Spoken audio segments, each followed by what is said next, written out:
हर हर महादेव। श्री शिवाय नमस्तुभ्यम। राधे राधे दोस्तों आपके अपने कथा वर्धन चैनल में आपका बहुत बहुत स्वागत है। तो दोस्तों आज की इस वीडियो हम आप सभी को बृहस्पति देव महाराज की व्रत कथा। दोस्तों अगर आप सभी को हमारी कथा थोड़ी भी अच्छी लगे तो हमारे कमेंट बॉक्स में कमेंट कर जरूर बताएं। तो आइए कथा को शुरू करते हैं। पुराने समय में एक बहुत ही गरीब ब्राह्मण था। उसकी कोई संतान न थी। वह नियम अनुसार पूजा पाठ करता। उसकी पत्नी ना स्नान करती और ना किसी देवता का पूजा पाठ करती, इसलिए ब्राह्मण बहुत दुखी रहता था। भगवान की कृपा से ब्राह्मण के घर एक कन्या पैदा हुई। कन्या जब बड़ी होने लगी तब वह प्रातःकाल स्नान करके वह भगवान विष्णु का जप करती, बृहस्पतिवार का व्रत भी करने लगी। पूजा पाठ समाप्त कर स्कूल जाती तो अपनी मुट्ठी में जल भर के ले जाती और स्कूल के मार्ग में डालती जाती। लौटते समय वही जौ स्वर्ण के हो जाते तो उनको बीन कर घर ले आती। एक दिन वह कन्या सूप में उन सोने के जौ को फटक कर साफ कर रही थी। तभी उसकी माँ ने देख लिया और कहा कि ये बेटी, सोने के जौ को फटकने के लिए सोने का सूप भी तो होना चाहिए। दूसरे दिन गुरुवार था। कन्या ने व्रत रखा और बृहस्पति देव महाराज से सोने का सूप देने की प्रार्थना की। बृहस्पति देव ने उसकी प्रार्थना स्वीकार कर ली। रोज की तरह वह कन्या जौ फैलाती हुई स्कूल चली गई। स्कूल से लौटकर जब वह जौ बीन रही थी तो बृहस्पति देव की कृपा से उसे सोने का सूप मिला। उसे वह घर ले आई और उससे जौ साफ करने लगी, परंतु उसकी माँ का वही ध्यान रहा। एक दिन की बात है, कन्या सोने के सूप में जब जौ को साफ कर रही थी, उसी समय उस नगर का राजकुमार वहां से निकला। कन्या के रूप और काम को देखकर वह उससे प्यार हो गया। राजमहल आकर वह भोजन तथा जल को छोड़कर उदास होकर लेट गया।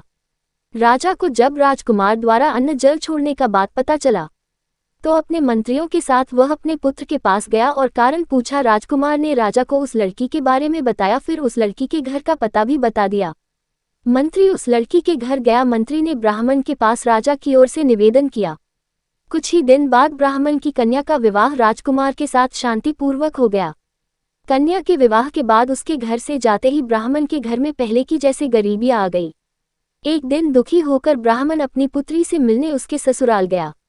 बेटी ने पिता की ऐसी दशा को देखकर वो अपनी माँ का हाल पूछा। ब्राह्मण ने सारी हाल अपनी कन्या को सुनाया। कन्या ने बहुत सा धन देकर अपने पिता को विदा कर दिया, लेकिन कुछ दिन बाद फिर वही हाल हो गया। ब्राह्मण फिर अपनी कन्या के यहाँ गया और सभी हाल सुनाया तो कन्या बोली, हे पिताजी, आप माताजी को यहाँ ले आओ। मैं उन्हें पूजा की सारी विधि माँ को बता दूंगी, जिससे गरीबी भी दूर हो जाएगी।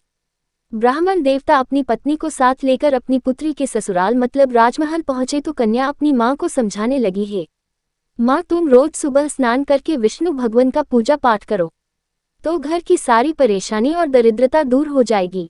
लेकिन उसकी माँ ने उसकी एक भी बात नहीं मानी। वह रोज सुबह उठकर अपनी पुत्री की बची हुई रोटी को खा लेती थी। ये सब देखकर एक दिन उसकी कन्या को माँ पर बहुत गुस्सा आया। उसने अपनी माँ को एक कमरे में बंद कर दिया। फिर सुबह उठकर माँ को स्नान करा कर पूजा पाठ करवाया तो उसकी माँ की बुद्धि ठीक हो गई।